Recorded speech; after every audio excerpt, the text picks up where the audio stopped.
For you, and it's for the medicine profession. We're going to share a snapshot of the role play as well.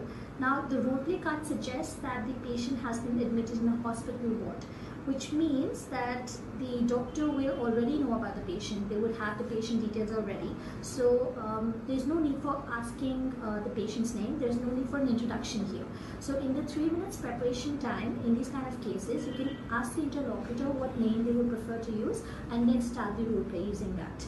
So Amrita, what name can I use? You may call me Selena. Selena, okay.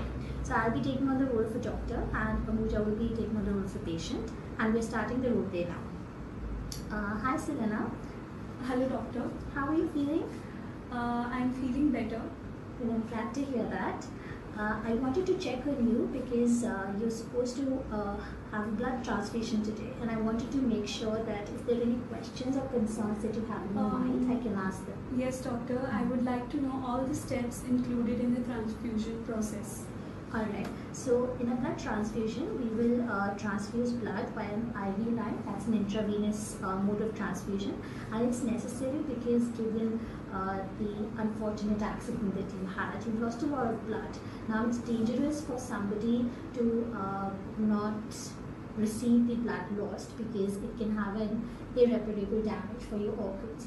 You are just to simplify things for you, blood has these constituents called hemoglobin. They carry on the oxygen, so they're responsible for transporting oxygen to different organs in the body. That's why it's necessary we do this as soon as possible, and that's why they've prioritized this and scheduled it for today. But doctor, I think I'm feeling fine, and what if we can manage without it? Because I'm really worried. I've heard stories about infection caused by blood transfusion like HIV, hepatitis B, and so many infections I've heard about. Is that correct? I think it's a reasonable reaction, and I'm happy that you've done your prior research, you're aware about this procedure. Well, certainly, as with any procedure, there are risks involved, right? So you have read up on these, and these are rare complications that have occurred in people. However, we're mindful of everything. We've taken everything into consideration. If you allow me, I'd like to explain what risks are associated and how we plan to address them. Is that okay? Yes, doctor. All right. So first thing that can be associated with blood transfusion is, or a risk it can lead to, is a bacterial infection. However, we're in a hospital, so we made sure that the conditions are sterile and it's not going to have any impact. It's not going to lead to an infection. So we're going to make sure that any risk factors that can have an adverse impact on your health are addressed and taken care of.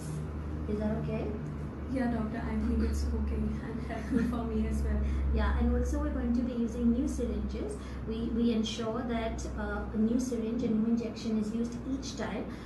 This greatly reduces the risk of an infection. So when you say that conditions like AIDS or other bloodborne conditions can be passed on, or the risk of infection is more, that's when the same equipments are used in the transfusion process. So that's why we ensure that different equipments or a new equipment is used each time and is discarded after it has been used. So we'll just make sure that anything that we've identified as a risk factor is already taken care of, it's prevented. So we ensure that there's no scope of anything going wrong during this process.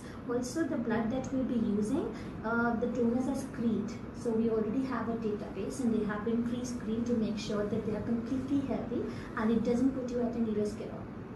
Okay, doctor, I think I'm a bit comfortable after listening to all the instructions and the process. Okay. Are there any other concerns in your mind? Is there anything else that you'd like to ask? No, doctor, I don't think as of now. Thank you for your assistance. Alright. So we've just demonstrated a role play in which the patient was anxious about blood transfusion procedure, and what I did is I reassured the patient and I structured the explanation about the reassurance into 3 different chunks. It's a good idea to check with the patient how they feel about the information being given, because and this technique is called chunking and checking, because it allows the patients to process the information, and also if they have any concerns about this, it gives them time to ask questions to clarify those.